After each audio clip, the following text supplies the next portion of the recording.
Hi, my name is Ahmed. I come from the glorious country of Iraq, and I'm a born Muslim. My problem is that I practiced Islam when I was... Brother, first we request questions from the non-Muslims. Once all the questions from non-Muslims are over, inshallah, we'll give you a chance. Yeah, but I'm telling you my problem only. Okay. But you said you're Ahmed and you're a born Muslim. I am born Muslim. But now are you a Muslim or not? I'm agnostic. Oh, so now you have left the religion of Islam. Yeah, I'm confused. Okay, fine.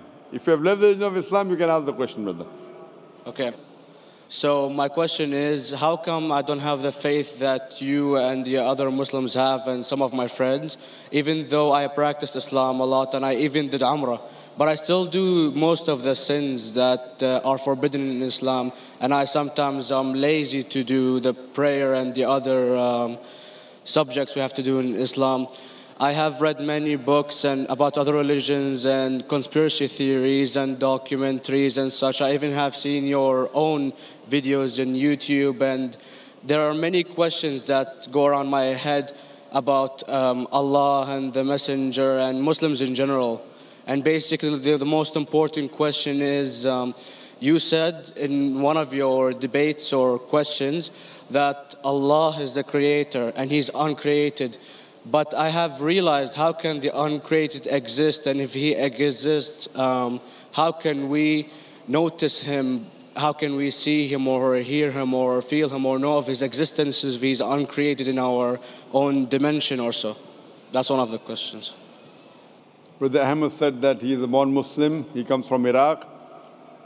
He read the Quran, he read the books, but he commits many sins. He believes maybe sometimes he's agnostic and he's lazy for praying. Brother, before I answer your main question, if you do sins and if you're lazy for praying, that does not make you a non-Muslim. As long as you believe that praying is fard, sometimes you miss, it's a sin.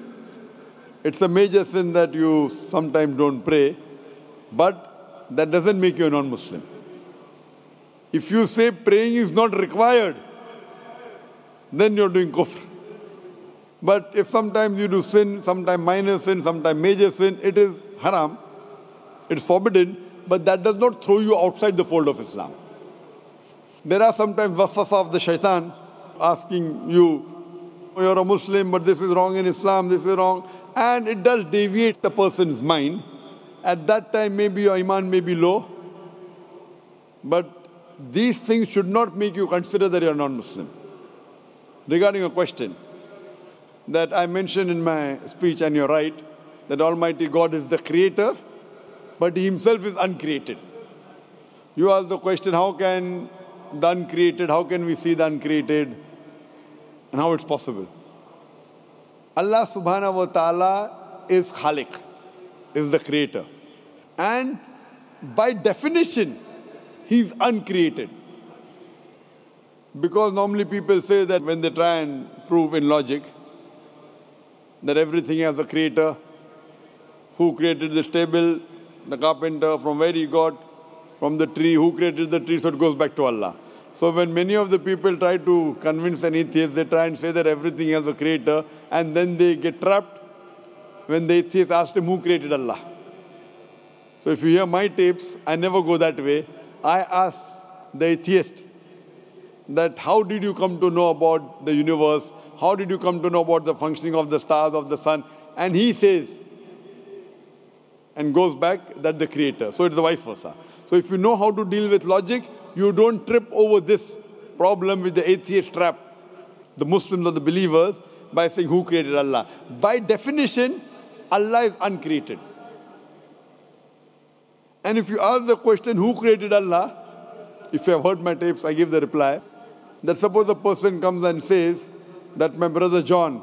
Yeah, I know, I saw that, I heard that's funny, but I mean, how does he exist if he's uncreated? Not that is Allah. Yeah. That's the difference between you and Allah. How does he exist means he was existing. He doesn't have a beginning. You and I have a beginning, that's human being. So that's the difference between us and Allah. You can't say that Allah has to be like us. If Allah is like you and me, why should we worship Him? I see, but have you heard of the phenomenon, the Big Brother, used by various orders and political agendas to control the people and such by implementing it into multiple gods, and then later on it became a monotheistic religions all over the world to make it easier for the people to... Sorry, I've never heard of the religion Big Brother. It's not a religion. It's like a theory, an idea, basically. For what does it say? Yes? What does this idea say? What does it say? Is that when you have a big brother, it's easier for you to live life. When you have someone watching you the whole time, understanding you the whole time, protecting you the whole time, being with you the whole time, and you can talk to him, although he never talks to you back, maybe in your dreams, due to your mind and such, it's easier for you to live. While a human who does not have a big brother and is not easily controlled into doing so and is having complete freedom is a danger for the major ruling powers and such. What does this say? I don't understand. Big brother may be the big brother may not be the... What does it have to do with Islam and God? What does it have to do? Because basically Allah is watching you the whole time. So you want to say that Allah is like a big brother?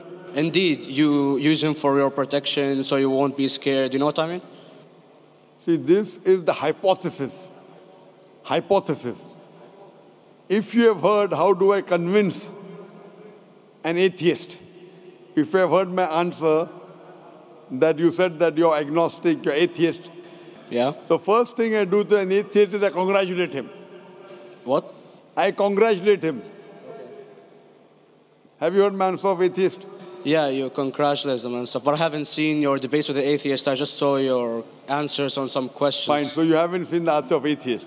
No, but I've seen your debate with David William Campbell. And David William Campbell is not an atheist. Yeah, yeah. Now, when an atheist tells me he does not believe in God like your theory of Big Brother, yeah, and if you believe in that theory, I will ask you, first thing I do to the atheist, I congratulate him. You know why? Yeah, because they think and they don't follow what their parent does and such stuff like that. No. I congratulate him because he is not doing blind belief. The other people are doing blind belief. He is a Christian because father is a Christian. He is a Hindu because father is a Hindu. Most of the Muslims are Muslim because father is a Muslim. He is thinking. He says there is no God. He has said the first part of the Islamic Shahada, La ilaha. The reason I congratulate him is because he has said the first part of the Islamic Shahada, Islamic creed, La ilaha. The only thing I have to do is illallah, which I shall do inshallah. So if you have heard my answer, an atheist becomes an atheist because he believes in science, he believes in logic. Or I ask him that if an equipment is bought in front of him, which no one in the world has ever seen, and if the question is asked, that who will be the first person who will be able to tell you the mechanism of this new equipment? What is the answer? Of course, he's going to tell you the producer or the maker of this equipment. Creator, producer, maker. So when we ask him questions that how did this universe come into existence, he will talk about the Big Bang. This what we're going to talk is already mentioned in the Quran 1400 years ago in Surah Anbiya chapter number 21 verse number 30. Avalam yaral lazina kafaru anna samawati wal arda kanat ratkum fataqnahuma. Do not the unbelievers see that the heavens and the earth were joined together and we clove them asunder. This what you came to know 50 years back is mentioned in the Quran 1400 years ago. Who could have mentioned that?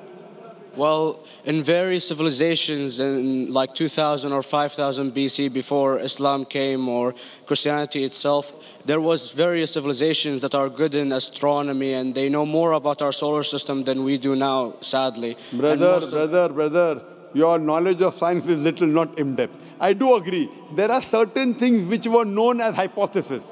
For example, we came to know, we were proved that the earth was spherical in 1577. I know that in 6th century BC, there were Pythagoreans who believed that the earth was spherical. But the same Pythagoreans who believed the earth was spherical also believed that the earth was the center of the universe, which is wrong. You show me one civilization which believes 100% what the Quran has mentioned. I challenge you.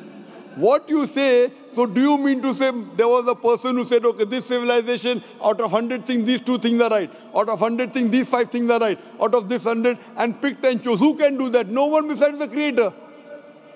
Even if you know that there were 10 different civilizations, hundreds of civilizations, there is not a single civilization that you know in the past which knew 100% of science what we know today. So where is your logic? Where is your theory? I do know that certain things were hypotheses, which were proved later on. But there is not a single civilization which knows everything what is mentioned in the Quran. So the answer goes back to the original question, who could have collected this in the Quran?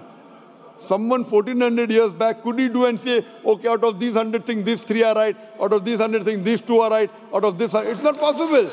Mathematically, it's not possible. Well, you never gave the idea of extraterrestrials or so. I mean, knowledge is power. And brother, I'm asking a simple question. We are not come here to have a debate. Yeah. I'm asking you a question. Point out a single civilization. You're asking something else. Yeah. We are not here to discuss. You can come in the room and discuss.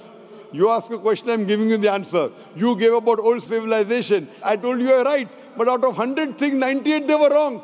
So I'm asking you, who could have mentioned this in the Quran? You're talking something else now. Yeah, well, I'm asking a simple question, 2 plus 2 equals how much? You're saying, I'm telling you 3 multiplied by 3 is how much? I'm asking a name, you're telling that where do you live? I'm asking a simple question, name me a single civilization which has everything what was mentioned in the Quran. Do you know of any or not? Yes or no? Well, not everything, of course.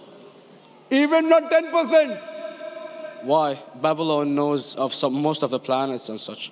Planet is not the only thing mentioned in the Quran. There are 1,000 things mentioned in the Quran. To say what 1,000 things are mentioned in the Quran, 10% would be equal to 100 things. Did Babylonian civilization knew about 100 things mentioned in the Quran? No, because they don't have the IQ. They knew 5 or 6 things. In percentage-wise, very small. So, of course. Who can be the author of the Quran besides the creator to know what is right, what is wrong? Today, science has established the hypothesis mentioned by Babylonian so many centuries back is today proven. So these were hypotheses in the past, which out of them many have been rejected, some have been accepted. So to collect all which is 100% correct has to be from the creator and no one else. Hope that answers the question. Yeah. Do we have a non-Muslim on the brother's mic on the right?